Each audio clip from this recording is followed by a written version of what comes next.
Et comme il est condamné, il est lui aussi inéligible, il est radié des listes électorales, et donc, le même cas que Tidjane Thiam, si on n'est pas sur les listes électorales, on ne peut pas voter et on ne peut pas être élu.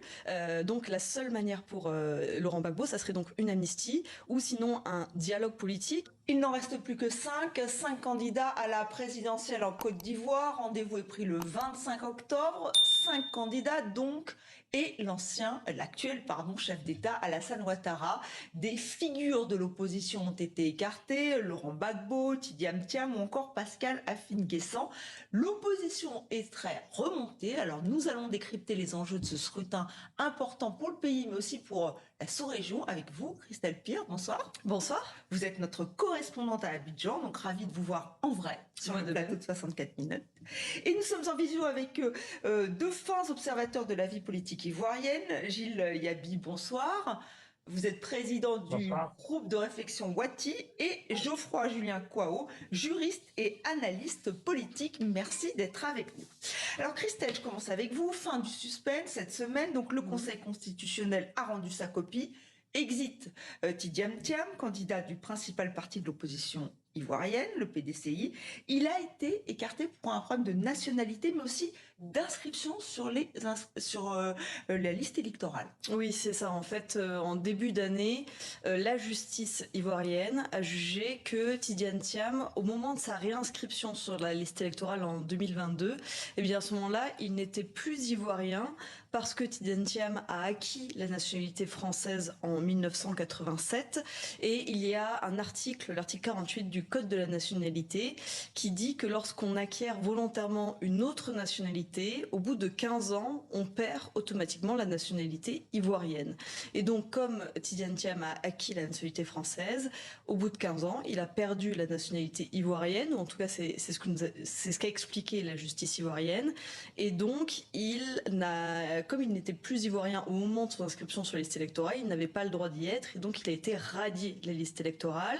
Depuis, Tidjane Thiam a renoncé à sa nationalité française, donc il est redevenu, selon la justice ivoirienne, ivoirien à ce moment-là de manière automatique, sauf qu'il n'est toujours pas inscrit sur la liste électorale. Il faudrait une révision de cette liste pour qu'il puisse être inscrit dessus, et tant qu'il n'est pas inscrit, il n'est pas éligible, et c'est pour ça que sa candidature a été rejetée par le Conseil constitutionnel cette semaine. Et pour Laurent Gbagbo, autre grande figure de l'opposition, c'est autre chose. Il a été condamné à 20 ans de prison, il a été gracié, mais ce n'est pas suffisant. Oui, il a été condamné à 20 ans de prison dans ce qu'on appelle l'affaire du casse de la BCEAO. Ça a eu lieu pendant la crise électorale de 2010-2011.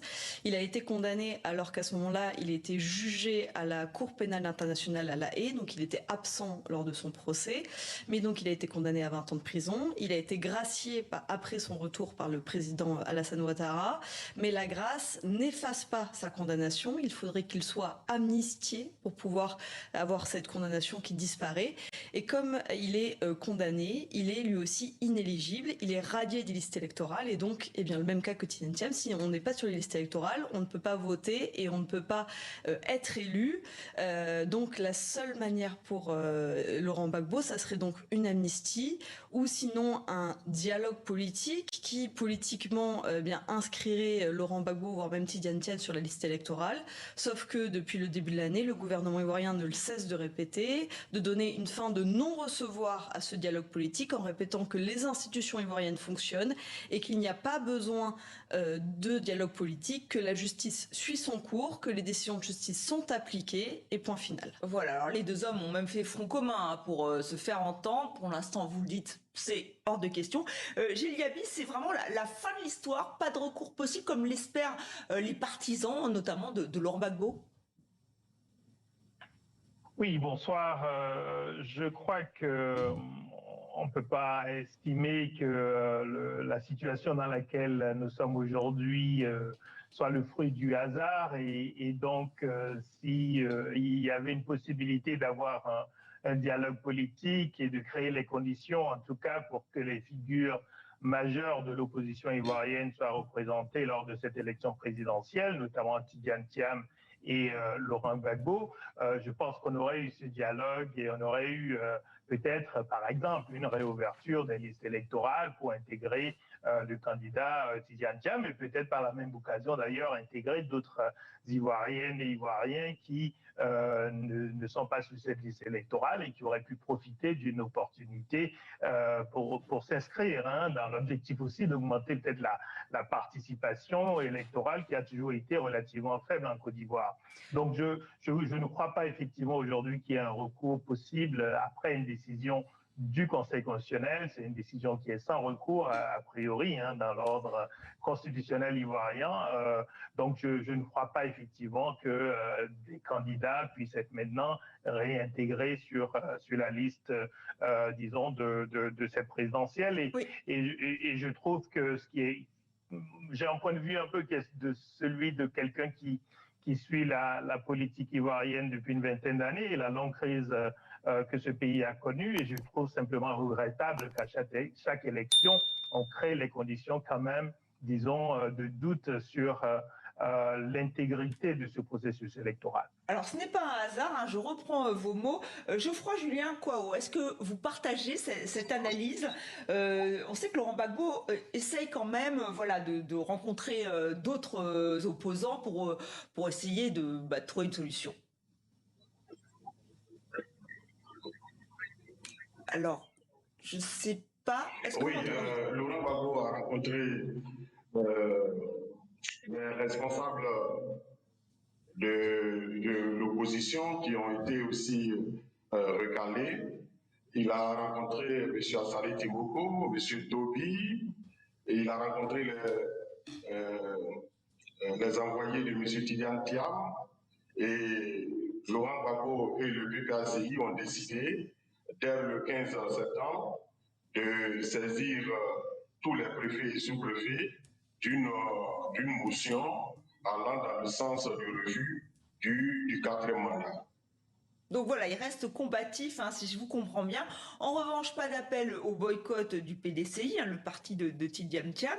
Lui, il n'est plus en course, mais alors on peut peut-être se poser la question de est-ce qu'il y aura des consignes de vote, Christelle? Alors pour l'instant, on ne sait pas. Le PDCI l'a redit ces derniers jours. Hein. Tidiane Thiam est leur candidat, mais ils ne seront pas absents du scrutin. Pour l'instant, ils disent qu'il n'y aura pas de boycott et qu'ils affronteront bien Alassane Ouattara dans les urnes. En fait, pour l'instant, c'est un peu la grande question, c'est quelle va être la stratégie de l'opposition dans les prochaines semaines, puisque effectivement les leaders ne sont pas présents et selon toute vraisemblance ne seront pas présents au scrutin dans un mois et demi, puisque vous l'avez dit, la décision du Conseil constitutionnel, elle est irrévocable, il n'y a pas de recours possible, sauf dialogue politique, mais à un mois et demi du scrutin, Monsieur Gilles Yabi a dit, ça devient de plus en plus improbable que des discussions s'ouvrent à la dernière minute. Donc la grande question, c'est va-t-il y avoir des consignes de vote pour voter pour un autre candidat ou pour ne pas aller voter?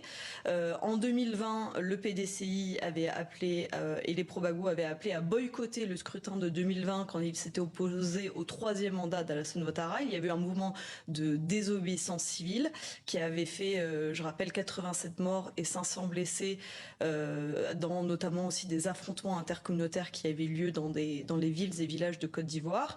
Mais aujourd'hui, il n'y a pas d'appel. On est encore loin du scrutin. Il reste encore un mois et demi et beaucoup de choses peuvent se passer. Effectivement, ça peut être long. Gilles Yabi, effectivement, est-ce que vous voyez l'opposition peut-elle s'organiser comment, derrière qui, puisque Christelle le rappelait, hein, les deux grandes figures sont absentes et vous l'avez souligné, a priori, elles n'ont aucune chance de revenir dans le jeu. C'est assez difficile pour l'instant de savoir ce que les candidats, notamment recalés Tidiane Thiam et Laurent Gbagbo, vont faire, puisqu'en même temps, ils disent qu'ils ne vont pas boycotter. Ils n'endossent pas, et je ne pense pas qu'ils endosseront les candidats proches de leur parti qui ont été validés par le Conseil constitutionnel, Awando Melo pour Laurent Gbagbo, qui était quand même le vice-président du PPACI, et de l'autre côté, Jean-Louis Billon, qui est un cadre du PDCI, mais qui effectivement aujourd'hui a créé un parti n'ayant pas l'investiture du PDCI et étant quand même plutôt en froid avec Tidjane Thiam. Donc, on voit mal, au fond, Laurent Gbagbo et Tidjane Thiam décider d'appeler publiquement, en tout cas, leurs électeurs à voter pour ces deux candidats un peu de remplacement. Et en même temps, on ne voit pas très bien à nouveau quelle serait l'autre stratégie, à part peut-être créer les conditions pour persuader l'élection. Pardon, Oui, il y a bien je peux sûr vous couper. Simone Gbagbo. Simone Gbagbo, c'est quand même une figure. Est-ce qu'elle a des chances? Elle fait partie des 5 candidats retenus. Oui, on peut considérer qu'Awa Ndomelo, Jean-Louis Bignon, Simone Gbagbo et moins, je dirais, Henriette Lagou, on peut considérer quand même que ces trois candidats voilà, ont une base politique significative. Simone Eivé Gbagbo n'était pas simplement l'épouse de Laurent Gbagbo, mais aussi membre fondatrice à l'époque du FPI. C'est une femme politique connue de longue date, mais évidemment, on ne sait pas exactement au niveau national, effectivement, ce qu'elle pèserait dans un scrutin présidentiel.